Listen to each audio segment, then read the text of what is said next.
अगर कोई आपसे कहे कि एक ऐसा वाद्य यंत्र है जो ना ढोल है ना मंजीरा है, लेकिन इसको बजाने वाला कलाकार आज भी इतिहास को गाकर सुनाता है, तो आप शायद हैरान हो जाएं।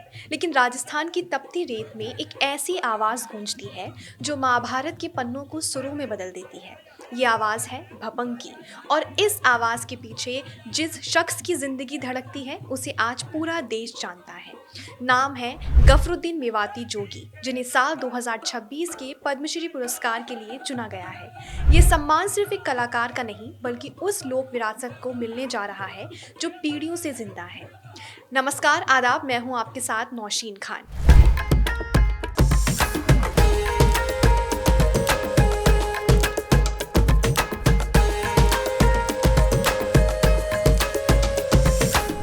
करीब 68 साल के गफरुद्दीन मेवाती जोगी राजस्थान के उन गिने चुने लोक कलाकारों में से हैं जिनकी कला सिर्फ मनोरंजन नहीं बल्कि जिंदगी का आईना भी है। वो जिस वाद्य यंत्र को बजाते हैं उसे भपंग कहा जाता है।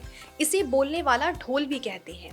देखने में बेहद सादा ये वाद्य यंत्र जब गफरुद्दीन के हाथों में आता है तो महाभारत, लोक रामायण और भक्ति की कहानियां खुद ब खुद जिंदा हो जाती हैं।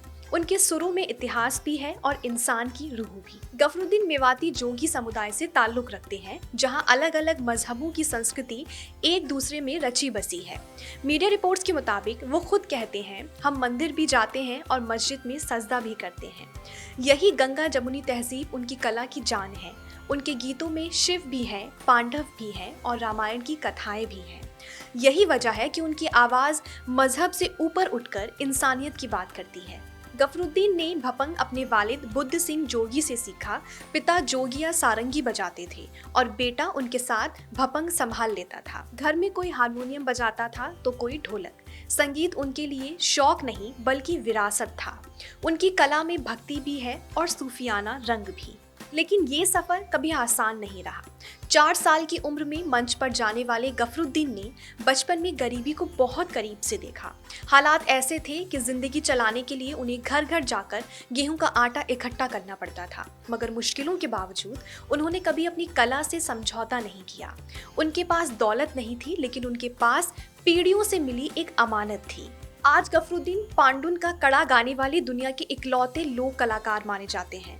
ये मेवात की एक अनूठी लोक शैली है जिसमें संगीत के जरिए महाभारत की कथाएं सुनाई जाती हैं। उन्हें महाभारत से जुड़े 2500 से ज़्यादा दोहे जुबानी याद हैं जो उस दौर की कहानी कहते हैं। अब तक गफरुद्दीन भपंग के जरिए 2800 से ज़्यादा लोकगीत और दोहे संरक्षित कर चुके हैं। करीब 6 दशकों के संगीत सफर में गफरुद्दीन की आवाज़ राजस्थान की सीमाओं से बहुत आगे निकल चुकी है। उन्होंने भारत के अलावा England, Australia, Canada, France, Germany, Japan और यूएई सहित 60 से ज्यादा देशों में प्रस्तुति दी है। लंदन में उन्होंने महारानी एलिजाबेथ द्वितीय के जन्मदिन के मौके पर भी भपंग बजाया। कोरोना लॉकडाउन से पहले उन्होंने प्रधानमंत्री नरेंद्र मोदी के सामने भी प्रस्तुति दी थी और महामारी के दौरान लोक गीतों के जरिए स्वच्छता और स्वास्थ्य का संदेश भी दिया।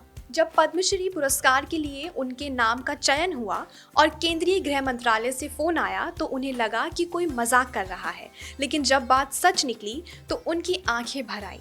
वो कहते हैं, ऐसा लगा जैसे दिन भर मेहनत करने वाला मजदूर शाम को अपनी मजदूरी पाले। आज उनकी कला 8वीं पीढ़ी तक पहुंच चुकी है। उनके बेटे शाहरुख खान मेवाती जोगी इस विरासत को आगे बढ़ा रहे हैं। गफरुद्दीन चाहते हैं कि सरकार लोक कलाओं के लिए एक मुफ्त सांस्कृतिक स्कूल खोले ताकि नई पीढ़ी अपनी जड़ों से जुड़ी रह सके। गफरुद्दीन मेवाती जोगी की कहानी सिर्फ एक कलाकार की नहीं बल्कि उस आवाज़ की कहानी है जो रेत से उठकर आज पूरे हिंदुस्तान ने पद्मश्री के रूप में सलाम की है।